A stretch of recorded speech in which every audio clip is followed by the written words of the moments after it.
On today's show, we are going to be finishing up planting our vegetable garden. Now, we've already planted our beans, our tomatoes, and peppers, so today I'm going to show you the basics of planting okra, a garden favorite here in the South. We'll also be planting some summer squash and cucumbers. And then finally, we'll be planting the most popular garden staple there is, and that's corn. So stick around as we finish up planting our vegetable garden on today's How Does Your Garden Grow?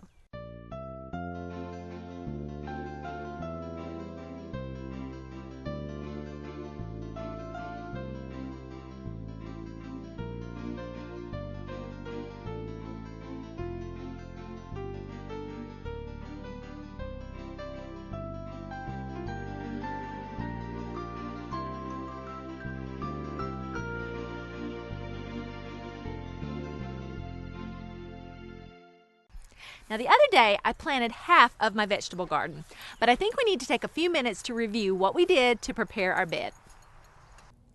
I've already done a lot of the heavy work by tilling up the soil. I raked out as many weeds as possible, amended the soil with some good compost, and then laid out my rows with stakes and some twine. Remember, be sure to give yourself enough room for everything you plan on planting.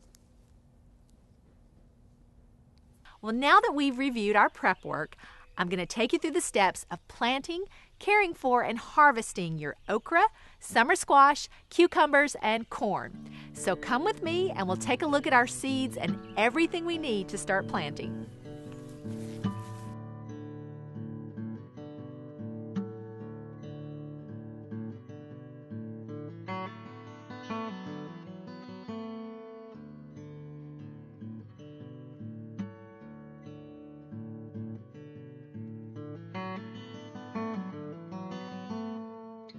For our planting today, I have some okra seeds.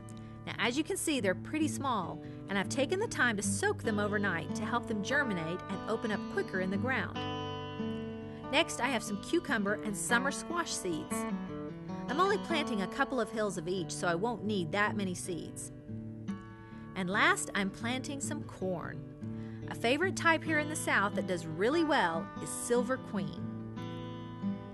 We'll also need a little basic fertilizer like this 10-10-10. The numbers refer to the NPK ratio of nitrogen, phosphorus, and potassium.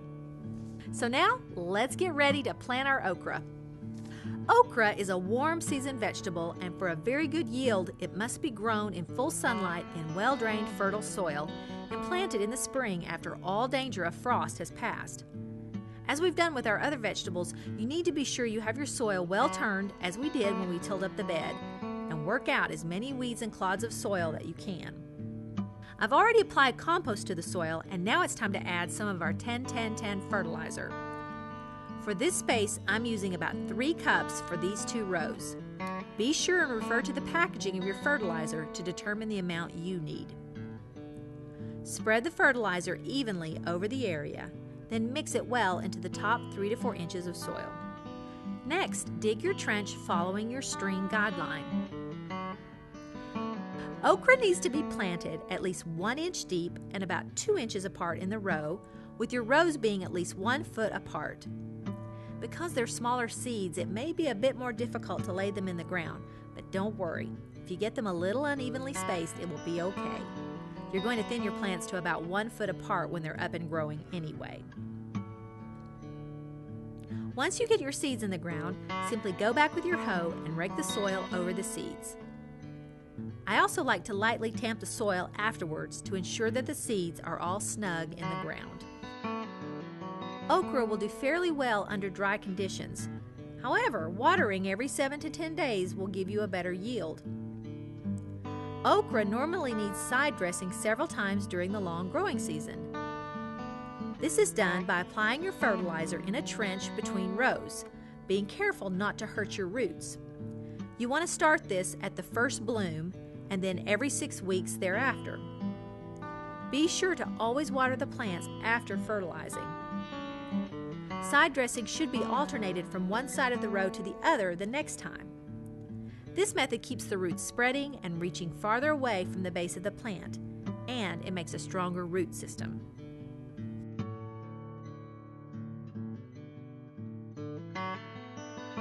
Okra will produce large flowers about 2 months after planting.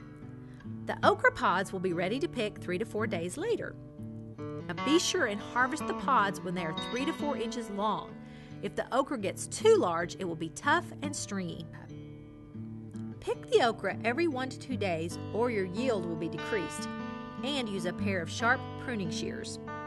Now, a little word of warning.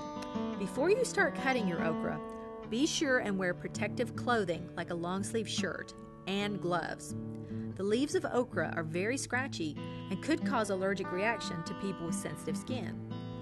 I always wash my arms and hands thoroughly after I've harvested my okra.